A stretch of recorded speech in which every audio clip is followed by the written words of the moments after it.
A more comfortable day today as our humidity has moved out. But I'm tracking a front that could affect your weekend plans. I'll show you who will see the showers. Chasing history. Tonight, the Canes could advance to the Stanley Cup final for the first time in 20 years. We are live at Lenovo Center as excitement builds toward a potentially historic game.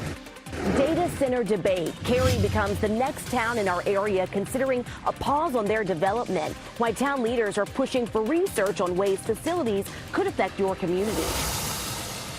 Good morning at 6 a.m. here on your Friday. Happy to help you get caught up to speed here. I'm Laura Levine. And I'm Renee Chu. All the Friday feels here. We have a gorgeous sunrise and it feels great out there. Finally, that humidity is out of here. Let's get to meteorologist Elizabeth Gardner with a check on how long this feeling will last. Yeah, that front pushed south yesterday, and so the nice, cool, dry air moved in overnight, and you can feel it as soon as you step out the door. It is a beautiful start out there. Skies are mostly clear. The sun's about to pop over the horizon here in Franklinton. Our dew point dropped all the way down to 55, and that is very comfortable. Now, it's not quite summer officially, but you know, this time of year we can easily be in a summer pattern like we were yesterday, and it's rare to see a dew point like this. 62 is our temperature. We dropped from tropical on the muggy meter all the way down to comfy, and we should stay there actually for the next several days into the early part of next week. It is still going to be a warm afternoon though, with mid 80s, but you know, when you see a nice drop in the humidity,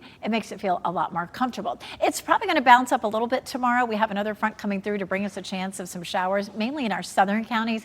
We'll take a look at who's most likely to see tomorrow's rain coming up. Grant?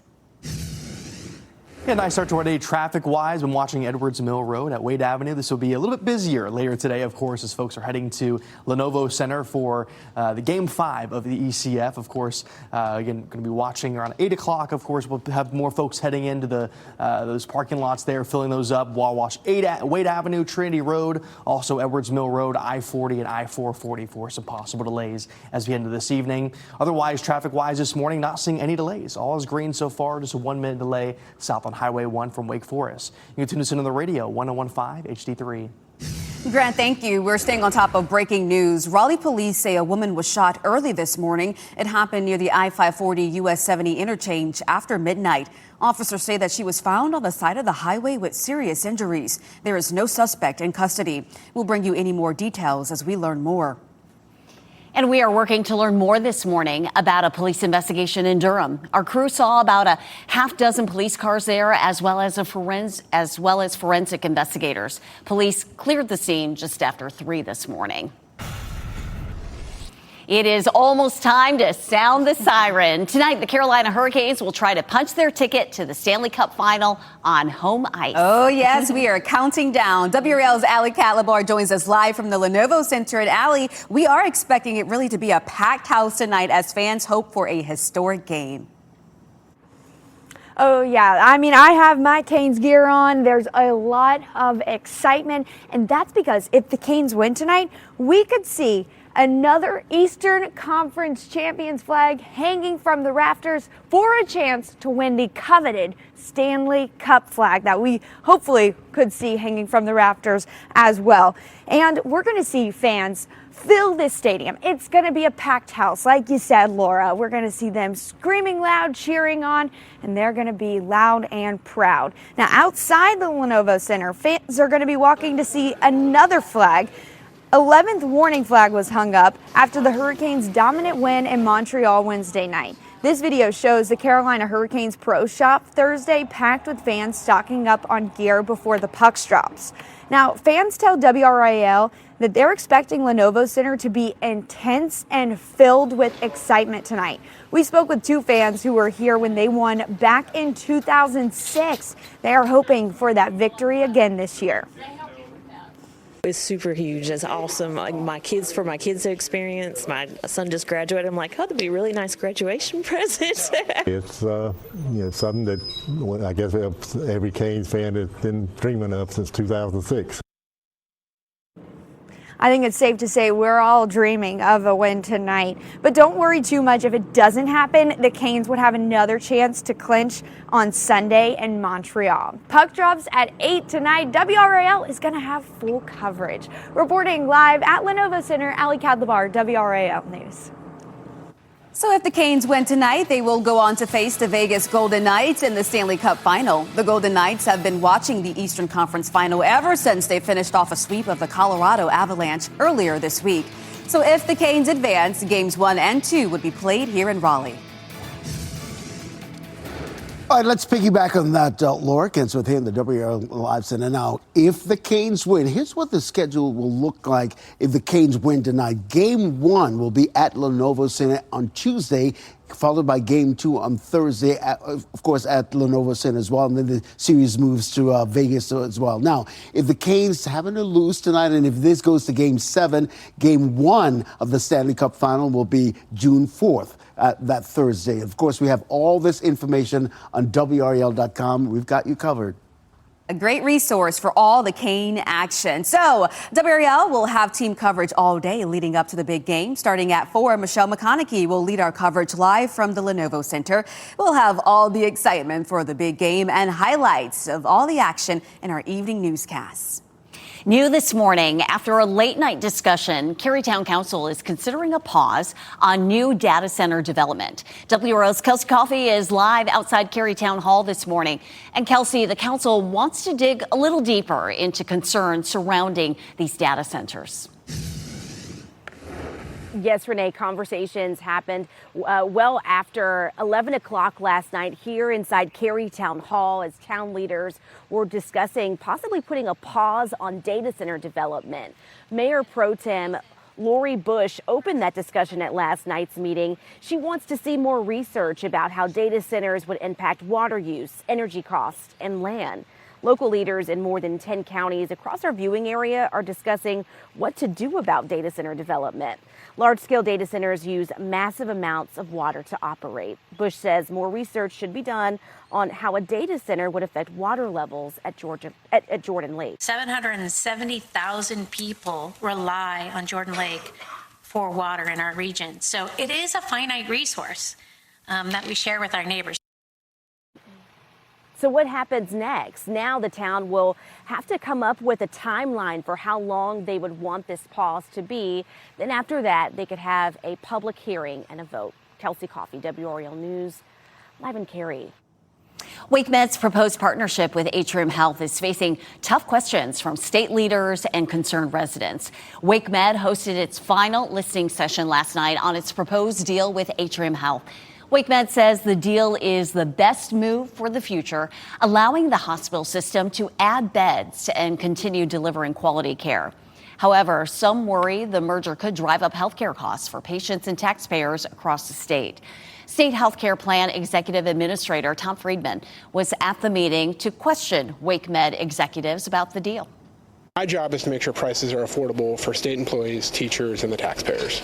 So we're obviously very concerned. Atrium is one of the most expensive health systems in the state, and we don't want prices to go up. The deal still requires further approval from the county, and that likely won't happen for a couple months at the earliest. The United States and Iran have launched new military strikes in recent days, even as reports indicate a possible peace deal is in the works. And Arab officials say a deal between the two sides is waiting on a sign-off from President Trump and Iranian leaders. According to a draft released by Iranian media, the agreement would reopen the Strait of Hormuz and extend the ceasefire by 60 days. The Trump administration has also been pushing for an end to Iran's nuclear program. Speaking to reporters yesterday, Vice President J.D. Vance says there is still a little more work to do on a deal. There are a lot of details to work out, but what I mean is I think we're making progress. We're getting to a point where we could potentially sit down and settle these issues, but that requires us to make a little bit more progress. I can't guarantee that we're going to get there, but right now I feel pretty good about it. And again, despite the progress on a deal, strikes are still taking place. Yesterday, Iran launched a ballistic missile at a U.S. base in Kuwait. Iran says this is in response to a U.S. strike on a command and control site. Well, people in Cary are speaking out now against proposed property tax increases. Last night, the town of Cary held its first of 2 public hearings. Before that meeting, several community members gathered outside Town Hall with signs protesting property tax increases. The proposed budget includes a $20 a month property tax increase on average. They have to decide, do I pay for food? Do I pay my taxes? And especially, for maybe seniors and others who have been in their home for a long time, that's their life's investment. I don't want to lose my house to taxes.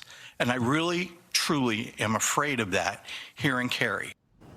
Cary's interim town manager proposed a $573 million budget. Some of the money would pay for 2 new positions to enhance financial oversight.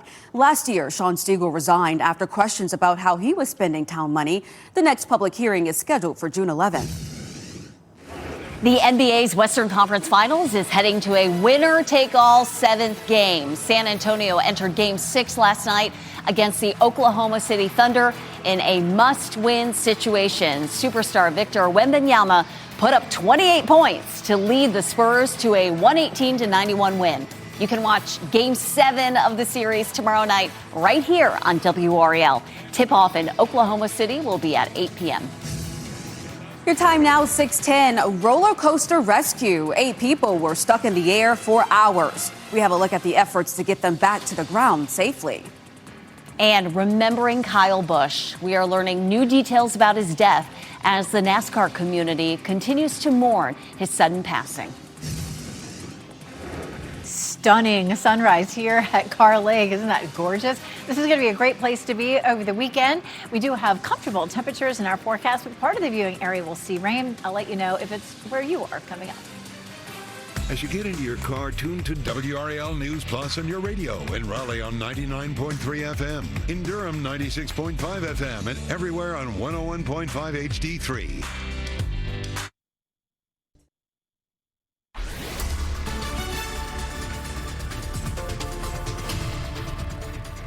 6:14, such a pretty start all across the viewing area, but I just couldn't help but stop on this camera here at Carr Lake, looking so beautiful with that sunrise. It's going to be a great day to be at the lake today, and Sunday's going to be phenomenal too. It'll be nice at Carr Lake on Saturday too, but some of our southern counties will be dealing with some showers. You'll notice the difference when you head out the door this morning. It's not as warm or as humid. 55 in Roanoke Rapids, 65 in Fayetteville, 60 in Wilson, 62 in Durham. So it feels great out there. If you're one of those people who likes to get their morning exercise in early, it feels delightful this morning.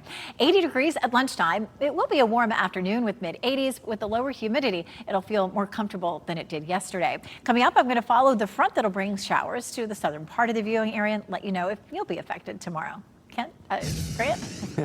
Also looking great on this Friday morning. Not seeing any delays across our major routes, including I-40. 440 is still looking great. 540 is also looking awesome this morning, so shouldn't have any delays out there. And 87 as well from Knightdale, Wendell, eastern portions of Wake County, heading into Raleigh. All's looking great so far. So you can see our drive times look great. Zeros across the board, heading east on I-40 and west on I-40 as well as south on 87 and into Durham. More of the same. Not seeing any delays. You can tune us in on the radio. 101.5 HD3. Grant, thank you. Okay, take a look at your screens. This was a terrifying experience for roller coaster riders at a Texas amusement park yesterday. This happened at Pleasure Pier in Galveston, and 8 people were stuck dangling in midair near the top of the coaster's 100-foot lift. Emergency crews had to use a ladder to rescue them. It was a slow process as riders were stuck there for more than 3 hours, but eventually everyone did make it down safely. A death certificate reveals new details about Kyle Busch's death. It says the NASCAR driver was likely battling pneumonia for days to weeks.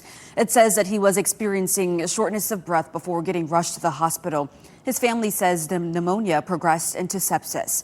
And south of Winston-Salem, a memorial is growing for the NASCAR driver. Fans from as far as Colorado are leaving flowers and cards at the Richard Childress Racing Museum. Fans are not only leaving gifts, but swapping stories and spending time together. They say it helps with the healing process.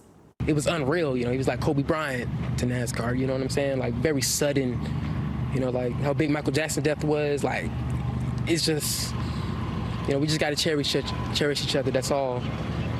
Because anything can happen any moment. And the racing company says that all fans are welcome to pay their respects. We should get a decision next week on the appeal of that track and field ruling that disqualified a Charlotte athlete and his team from the state championship here in North Carolina. School administrators met with state officials yesterday. This viral moment from earlier this month was called unsportsmanlike, and it led to Charlotte's Mallard Creek High School's disqualification from the event, costing the team the outdoor championship. The coach told us the team never received a warning, which is normally standard practice.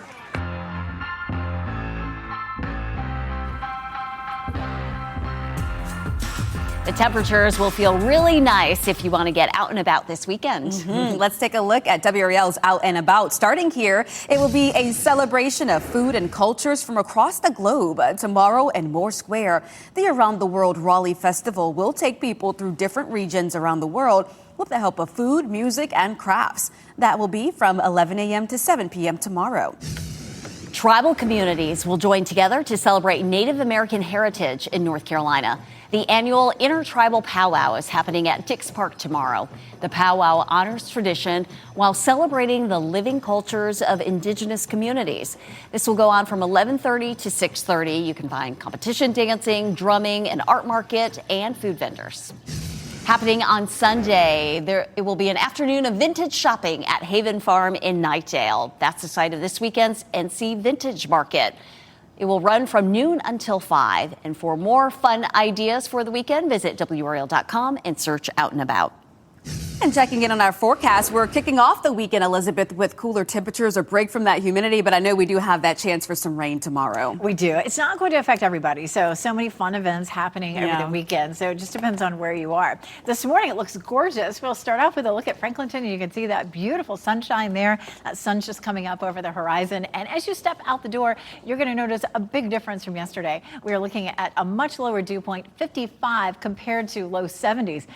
That's what it was when we walked out the door yesterday. 62 is our temperature, so it just feels comfortable everywhere. It's because of the cold front that slipped southward yesterday. It's opened the door to the nice, cool, dry air that was up in the northeast, and that has moved into our area. Let's talk Saturday. Tomorrow morning, we may start off with a little bit more cloud cover than we're seeing right now, and then a cold front, another one, slips southward. Notice at 9 a.m., we're fairly cloudy, and there could be a few isolated showers just south of the triangle. By noon tomorrow, it's a little bit heftier. We may see some slightly heavier showers or even a thunderstorm from Southern Pines to Fayetteville, maybe as far north as Goldsboro. But from Raleigh northward, I don't expect that we'll see any rain at all. And so if you have any outdoor plans for tomorrow, it looks fine unless really you're down around Fayetteville or Clinton.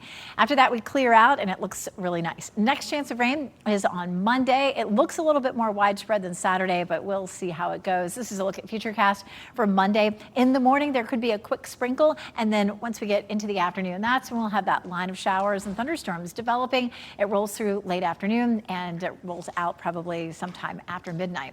At this point, certainly we're looking at the southern part of the viewing area with the best chance for rain, as much as half an inch there, with maybe only a tenth of an inch or so in our northern counties. That's the way our pattern has been over the last week or so. So we did end up with a nice change in our drought monitor. So much of the state was under extreme drought last week. This week, our southern counties came out of extreme drought, which is wonderful news. Here's why. Our southern counties in the last 30 days have seen 115% of the normal rainfall, but up near from the triangle area northward, it's only been around 50%. Speaking of dry, Sunday looks really pretty. We'll see low humidity and 78. Grant? Also looking great traffic-wise, I-440 at Glenwood Avenue. You're not seeing any delays there. I've seen a couple of spots, maybe just minor delays, but that's about it. All's looking great. All of the traffic maps have looked great as well. West on I-40, if you're going to go from Wade Avenue to I-540, looking great. No delays there. Also, NC36 to I-440, not seeing any delays there either. So no concerns on the roads this morning, not seeing any crashes. We had one early this morning, but other than that, not seeing any delays. East on I-40 from I-85, not seeing any delays there either. Tune us in on the radio, 101.5 HD3. Thanks, Grant.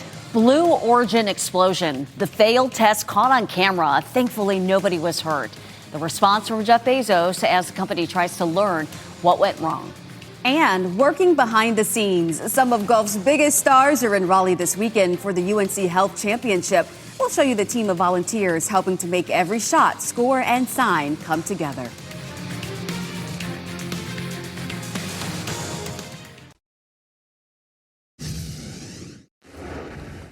The UNC Health Championship is in full swing at Raleigh Country Club. It's part of a professional tour, but organizers say it's about more than just golf. More than 700 volunteers are helping to power the tournament and support community initiatives.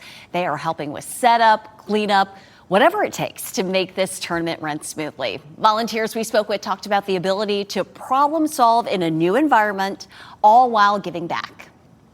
Building the leaderboards is fun because we have a lot of different kids, a lot of different skill levels, and then we all trying to put everything together and make it work. I love helping out people. I always, like, anytime, any chance, I always help out somebody. Proceeds from this year's event support the future North Carolina Children's Hospital. They also support several nonprofit and health-focused organizations, including the Grayson Murray Foundation, which supports mental health services. This tournament runs through Sunday.